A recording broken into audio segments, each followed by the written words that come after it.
ओम श्री परमात्मने नमः।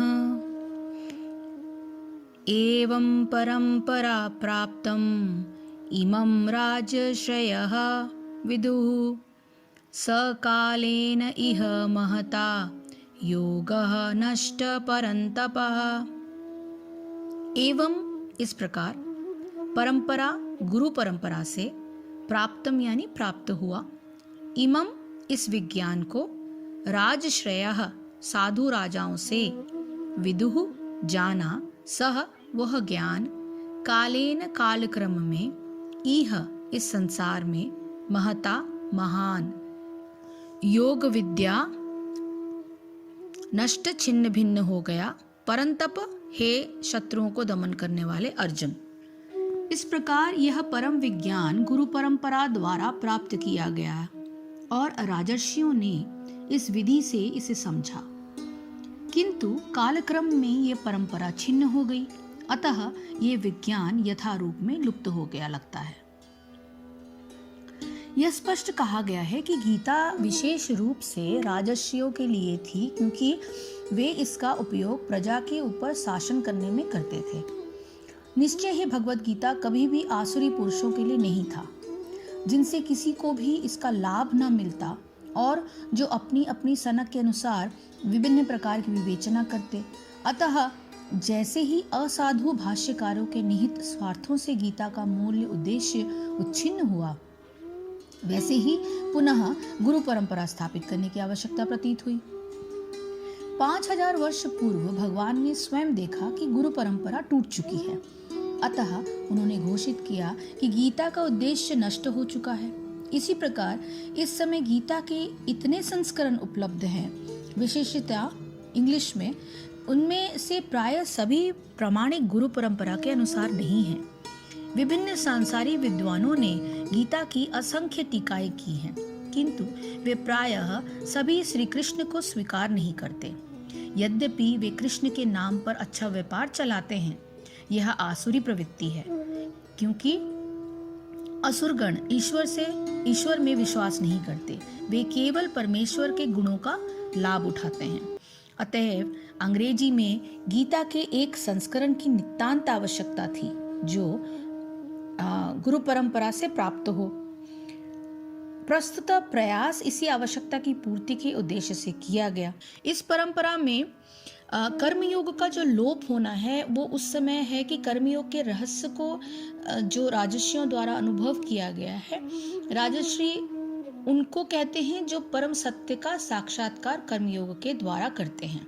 भगवत तत्व को प्राप्त करने की इच्छा से कर्म का संपादन ही कर्मयोग का आधार है, परंतु इसका सीधा विरोध उस इच्छा से है जिसमें भोगों की प्राप्ति होती है।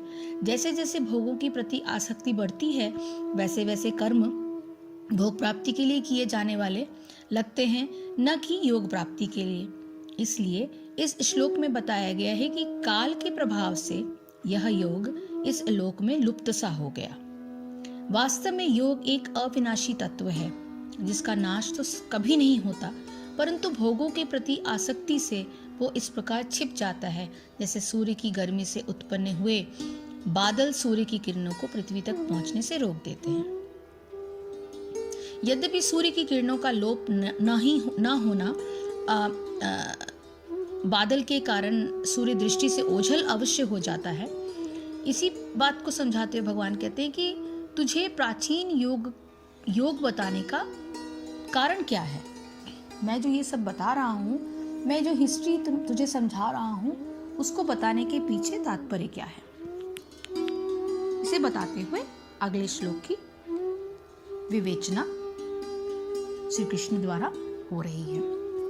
सह एव अयं मया ते अद्य योगः प्रोक्त पुरातनः भक्तः असि मे सखा च इति रहस्यम्य हि एतत् उत्तमम्। स यानी वही, एव निश्चय ही, अयम यह, मया मेरे द्वारा, ते तुमसे, अद्य आज, योगः योग विद्या, प्रोक्तः कही गई, पुरातनः अत्यंत प्राचीन, भक्त भक्त, असि हो, में मेरे, सखा मित्र, च भी इति अतः, रहस्यम रहस्य, ही निश्चय, एतत् यह उत्तमम दिव्य। आज मेरे द्वारा वही यह प्राचीन योग यानी परमेश्वर के साथ अपने संबंध का विज्ञान तुमसे कहा जा रहा है, क्योंकि तुम मेरे भक्त तथा मित्र हो। अतः तुम इस विज्ञान के दिव्य रहस्य को समझ सकते हो। मनुष्य की दो श्रेणियां होती हैं, एक भक्त, एक असुर। भगवान ने अर्जुन को इस विद्या का पात्र इसलिए चुना क्योंकि वह उनका भक्त था, किंतु असुर के लिए इस परम गुह्य विद्या को समझ पाना संभव नहीं। इस परम ज्ञान ग्रंथ के अनेक संस्करण उपलब्ध हैं।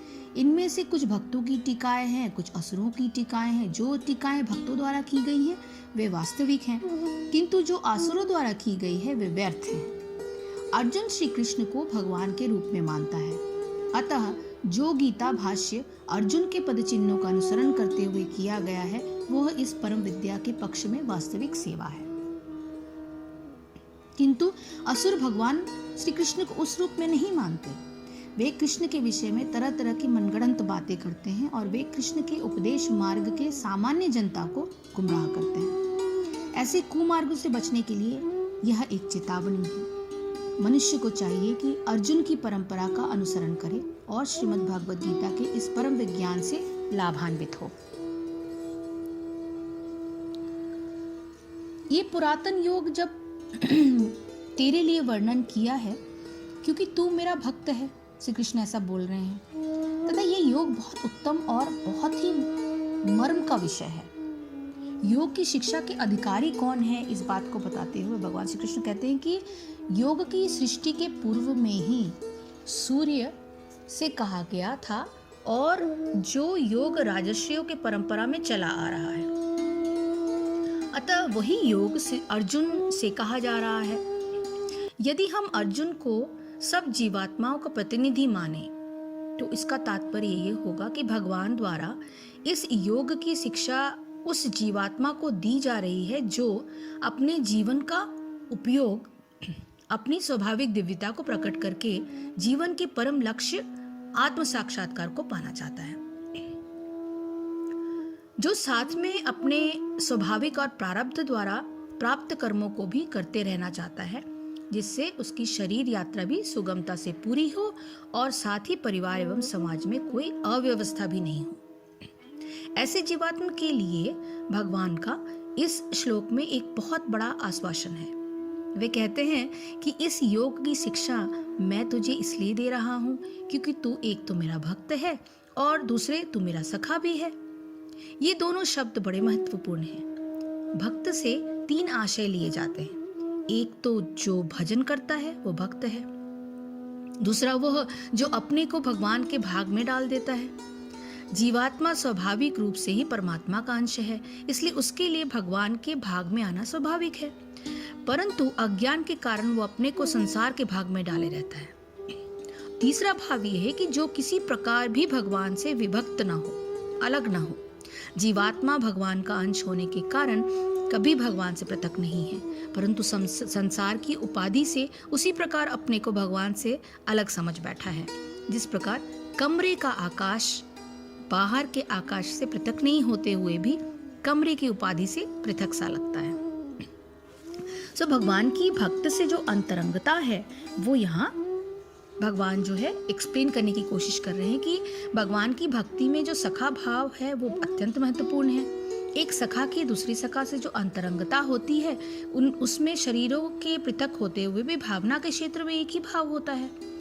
यह कहकर भगवान ये आश्वासन देते हैं कि प्रत्येक जीवात्मा को योग के गहनतम रहस्य बताने में कोई संकोच नहीं किया जाएगा, क्योंकि जीवात्मा से उनकी अंतरंगता है और साथ ही जीवात्मा से एक रूपता भी है, यानी भगवान सब में है और भगवान अगर मेरे अंदर है वही भगवान आपके अंदर है। सो सब हम एक ही हैं। सो इसका संबंध ये भगवान ये कहने की कोशिश कर रहे हैं कि इस योग का उपदेश पहले सूर्य, मनु एवं इक्ष्वाकु को किया गया था। अर्जुन को कुछ शंका हुई क्योंकि भगवान तो अर्जुन के समक्ष इस समय प्रकट हैं। अतः इस शंका को व्यक्त करते हुए आगे के श्लोक अर्जुन कहते हैं। अब भगवान उवाच से पहले 3 श्लोकों के वर्णना के बाद अब अर्जुन अपने कुछ शंकाओं की पुष्टि करने के लिए भगवान से बोलते हैं। अर्जुन उवाच अपरं भवतो जन्म परं जन्म विवस्वतः कथमेतद्विजानीयां त्वमादौ प्रोक्तवानिति।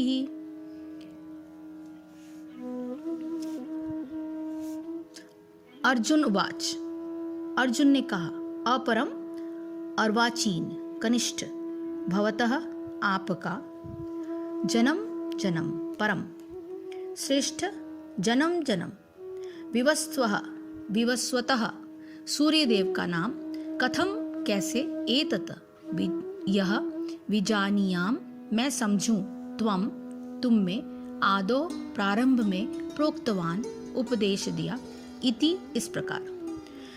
अर्जुन ने कहा, सूर्यदेव विवस्वान आपसे पहले हो चुके हैं, यानी ज्येष्ठ हैं, तो फिर मैं कैसे समझूं कि प्रारंभ में भी आपने उन्हें इस विद्या का उपदेश दिया था। स्वाभाविक सी बात है, क्योंकि अगर आपका जन्म सूर्य, मनु एवं इवाक्षु के बाद हुआ है तो आप ज्येष्ठ कैसे हुए, आप बड़े कैसे हुए, ये तो आप अभी मुझे बता रहे हैं। तो इसका तात्पर्य, जब अर्जुन भगवान का माना हुआ भक्त है तो फिर उसे श्री कृष्ण के वचनों पर विश्वास क्यों नहीं हो रहा था। तथ्य यह है कि अर्जुन यह जिज्ञासा अपने लिए नहीं कर रहा, अपितु यह जिज्ञासा उन सबों के लिए है जो भगवान में विश्वास नहीं करते, अथवा उन आसुरों के लिए जिन्हें वो विचार पसंद नहीं है कि कृष्ण को भगवान माना जाए।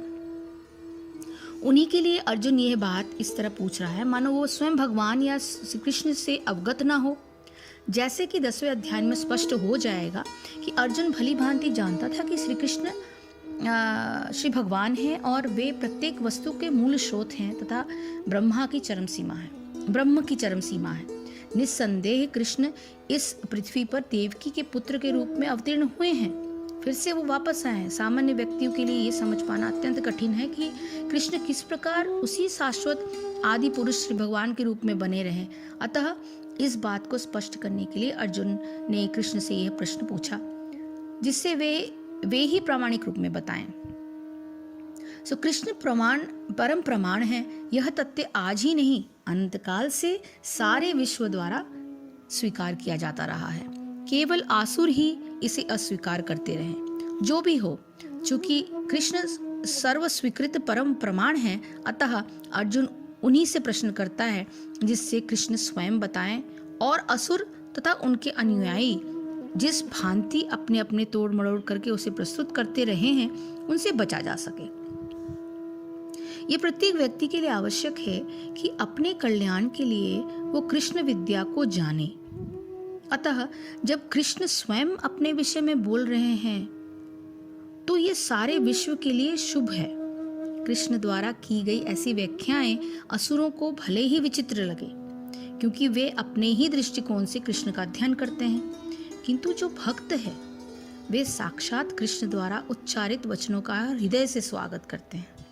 भक्तगण कृष्ण के ऐसे प्रामाणिक वचनों की सदा पूजा करेंगे, क्योंकि वे लोग उनके विषय में अधिकाधिक जानने के लिए उत्सुक रहते हैं। इस तरह नास्तिक गण जो कृष्ण को सामान्य व्यक्ति समझते हैं, क्योंकि वो तो जन्म लिया है, उन्होंने गाय चराई हैं, तो उनके हिसाब से तो वो एक ग्वाला हैं। वे भी कृष्ण को सामान्य व्यक्ति समझते हैं, तो वे भी कृष्ण को अति मानव सच्चिदानंद विग्रह, दिव्य, त्रिगुणातीत तथा दिक्काल के प्रभाव से परे समझ सकेंगे। अर्जुन की कोटि के कृष्ण भक्त को कभी भी श्री कृष्ण के दिव्य रूप के विषय में कोई भ्रम नहीं हो सकता। अर्जुन द्वारा भगवान के समक्ष ऐसा प्रश्न उपस्थित करने का उद्देश्य उन व्यक्तियों की नास्तिकतावादी प्रवृत्ति को चुनौती देना था जो कृष्ण को भौतिक प्रकृति के गुणों के अधीन एक सामान्य व्यक्ति मानते हैं। हरे कृष्ण कृष्ण कृष्ण हरे हरे, हरे राम राम राम हरे हरे। जय श्री कृष्ण, जय गुरुदेव।